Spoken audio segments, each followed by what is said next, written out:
Shalom Obracha, mes chers amis. Nous avons appris l'histoire de Yosalé avec le Rav Rabbi Yom Tov Heller, Zichronam les tzadikim. C'était deux grands tzadikim, un qui était Rav et l'autre qui faisait la tzedaka, qui distribuait la tzedaka au péril de son honneur. Et il se taisait. Mais l'histoire ne s'arrête pas là. Même si le Rav maintenant est enterré à côté de Yosalé, le tzadik. Alors, en effet, cette histoire a été chantée et racontée par le Rav Shlomo Kalbach, le fameux Rav à la guitare, qui avait des airs exceptionnels où le cœur fondait.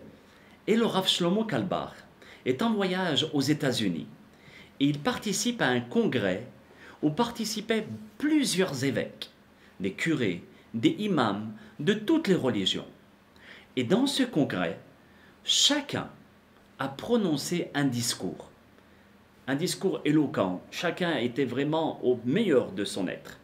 Et ce fut le tour de Rav Shlomo Kalbach, Zecher Tzadik Kadosh Lebracha. Le Rav Shlomo n'avait pas préparé de discours, mais soudain, il se rappelait de l'histoire de Yosalé que je viens de vous raconter. Le Rav prit sa guitare et commença à raconter l'histoire de Yosalé en chanson. Elle est très belle, elle est émouvante, encore plus émouvante que l'histoire que je vous raconte, mais en musique. Et toute l'assemblée, une fois que Rabbi Shlomo Kalbach avait terminé l'histoire en chantant, ils l'ont applaudi, se sont tous levés en l'honneur de cette histoire de Rabbi Shlomo Kalbach. Et puis, à la sortie, d'accord, lorsque tout le monde est sorti, il y a un curé qui s'appelait Joe, qui interpella le Rav Shlomo Kalbach. Et il lui dit, écoutez Rabbi, je tiens vraiment à vous féliciter, parce que cette histoire, elle est émouvante. Je vous demande, et ce prêtre invite le Rav à un autre congrès pour le lendemain. Le Rav se rend le lendemain à un congrès, et encore une fois, il raconte en chantant la même histoire de Yosalé à Tzadik. À la fin du congrès, le curé Joe vient encore voir le Rav Rabbi Shlomo Kalbach. Et il lui dit, vous savez Rabbi, cette histoire de Yosalé me touche au plus profond de mon être, et me touche beaucoup Rabbi.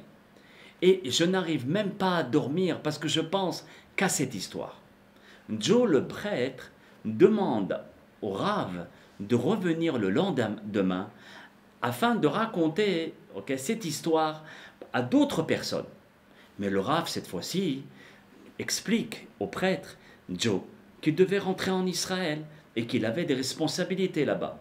Tout à coup, le curé lui dit, écoute bien, Rabbi, ne t'inquiète pas, tous tes frais sont sur ma responsabilité. Je te demande vraiment de rester, je te supplie, de rester une dernière fois afin de raconter encore pour la dernière fois l'histoire de Yosalé à d'autres personnes.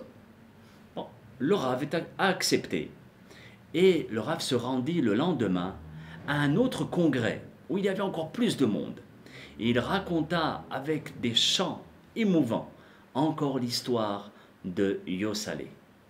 À la fin du congrès, Joe, le curé, s'adressa au Rabbi Shlomo Kalbach et lui dit, « Monsieur le rabbin, Rabbi, il faut que je vous raconte une histoire moi aussi. Il y a plus d'un mois, ma mère qui était très malade m'a demandé de me voir de toute urgence. Je ne savais pas ce qui se passait. Alors je suis allé à l'hôpital en courant. J'embrassais ma maman et elle me dit, « Assieds-toi mon fils, assieds-toi. Tu écoutes bien, ton vrai prénom, c'est pas Joe. Mais ton prénom, c'est Yosalé. Ouais, Yosalé, Yosalé.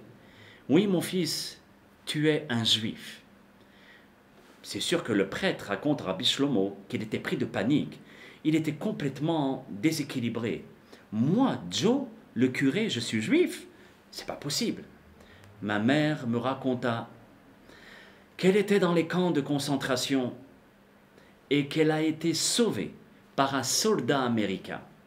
Mais ce soldat lui a promis de la sauver et de se marier avec elle, mais à une condition, qu'elle ne dise pas qu'elle était juive.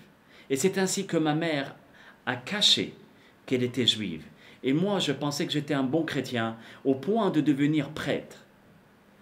Et elle me dit, tu vois, Joe, Yossale, ton grand-père s'appelait Yossale, Yossale. C'était le tzaddik de la ville de Cracovie. Et au point où le Rav Yom Tov Hiller est enterré à ses côtés. Tu es le descendant de Yossale à Kamtzan à Kadosh. Joe, Yossale, était décontenancé et très surpris de cette nouvelle. Vous savez, vous êtes dans une voie et maintenant on vous dit complètement le contraire. Il ne savait plus quoi faire. Il se posait des questions. Puis il priait Dieu. Il a demandé à Kadosh Baruch Hu pour qu'il lui envoie un signe. Comment faire? Continuer dans la prêtrise ou bien tout abandonner? Et voilà, toi, Rabbi Shlomo Kalbach, tu viens d'Israël jusqu'aux États-Unis. Moi, je participe à ce congrès par des miracles. Tu me racontes l'histoire de mon grand-père. Yossale. Donc Joe, l'ancien Joe, avait les larmes aux yeux quand il racontait sa propre histoire à Rabbi Shlomo Kalbach.